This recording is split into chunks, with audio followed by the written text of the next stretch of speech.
Hello and welcome to Autoportal, the car buying website that helps you buy better. Well, car manufacturers constantly keep upgrading their products, and one such car which has been recently upgraded is this, the Chevrolet Beat. Well, as you can see, it's not a big facelift, it's minor details which have been upgraded. So how good is the all-new Chevrolet Beat? Well, we decided to take the current king of affordable hatchbacks, the Figo, and find out.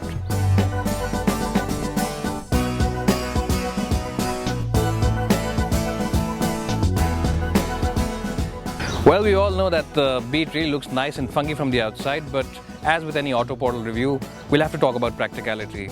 And we'll start with the boot first. Well, as you can see, it's a decent boot. It's not very deep or it's not very wide, but I guess it'll do okay for somebody who's single. Well, there's a bit of a loading lip also over here, which means that loading heavy luggage will be a bit of a task for most people. It's decent, but nothing really great.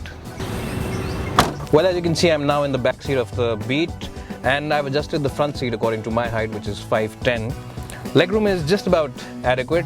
Headroom is pretty good though, but because this car is not very wide, you'll only manage to sit two in comfort here. The third passenger will have a tough time. On the good side though, the floorboard is flat, which means that whoever sits in the middle will manage to find good space for his feet. On the negative side though, this window line is a little too high, so it does feel a little claustrophobic sitting behind.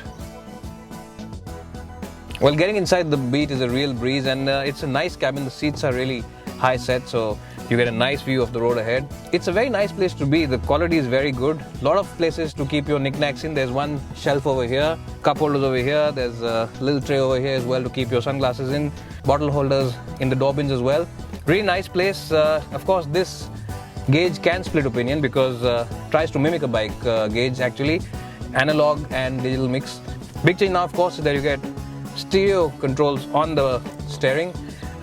It's pretty decent to operate. The stereo itself is pretty decent. Surprisingly, there's still no Bluetooth on this, which is a bit of a negative, and you don't get automatic climate control as well, because this of course is an affordable hatchback. But quality is very good, nice grey, nice use of materials.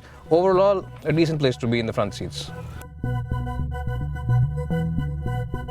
Well, the Figo's big boot has always been one of its strengths, and as you can see, it's really nice and deep. The opening is really wide, and this boot can actually take in 3 large suitcases, which means if you plan to go out for that long trip on the weekend, this is the car to choose. Well, I'm inside the back seat of the Figo now, and the seats themselves are very nice and firm, very comfortable. There's a decent amount of legroom. Headroom is decent too, considering that I'm 5'10". And the good part about these seats are that it's a wide car, which means that you can actually sit 3 in comfort over here for those long journeys, and it won't be too much of a struggle fitting 3. Another plus point, of course, is that you get a nice pocket at the back behind the passenger seat, so you can put those files or some other stuff like that over here, adding to the practicality of the cabin. On the downside though, this top-end version doesn't get power windows. You have to roll the windows down, which really does feel a little cheap.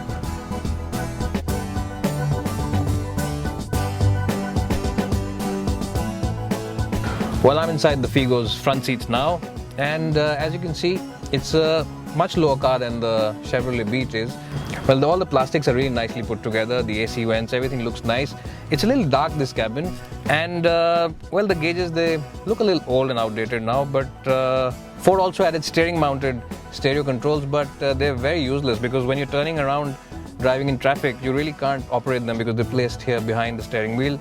On the plus side though, the stereo gets Bluetooth connectivity, USB.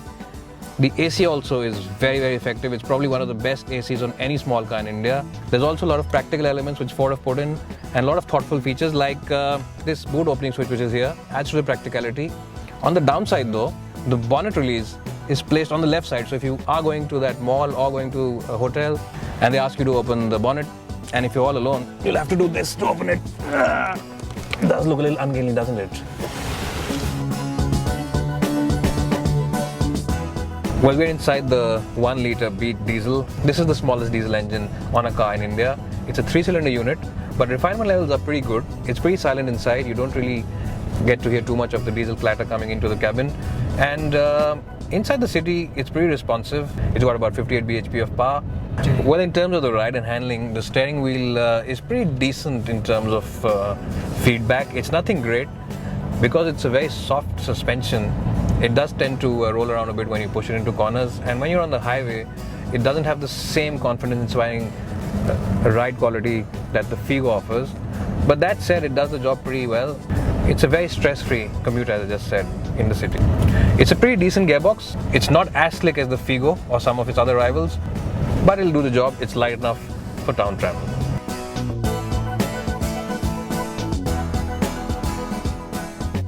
Well, the Figo comes with a 1.4 litre diesel engine with a 4-cylinder unit. It's got about 69 bhp of power, and this engine is probably one of the most smoothest and most refined engines you'll find in this price segment of the market. It's very responsive. When you are in the city, you don't really feel like you're driving a diesel. There's no waiting for that 2000 RPM to kick in for the car to get moving.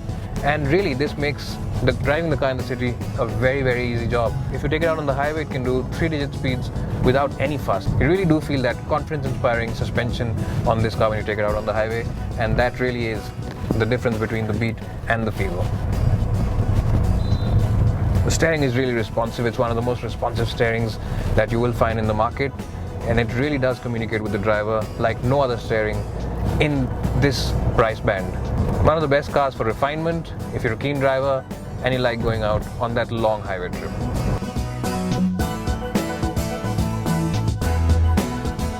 Well, there's no doubt that the Beat is an overall much more improved car now. It does really feel like a much more rounded package than before, and does have strengths where people want them to be. It looks funky, has a nice cabin, and has a very, very hassle-free driving experience around town. But that said, if you want to step outside the town, this is the car you will go for. It has a much better ride quality, feels more solid, and as a family car, this is the one you'll want to buy at the end of the day. So it's really between being single or being a family man, which you'll have to choose at the end of the day. And if you want to know more about these two cars and their other rivals in the market, head to our website www.autoportal.com, and don't forget to subscribe to our channel by clicking on this link above. It's bye for now, and hope to see you soon.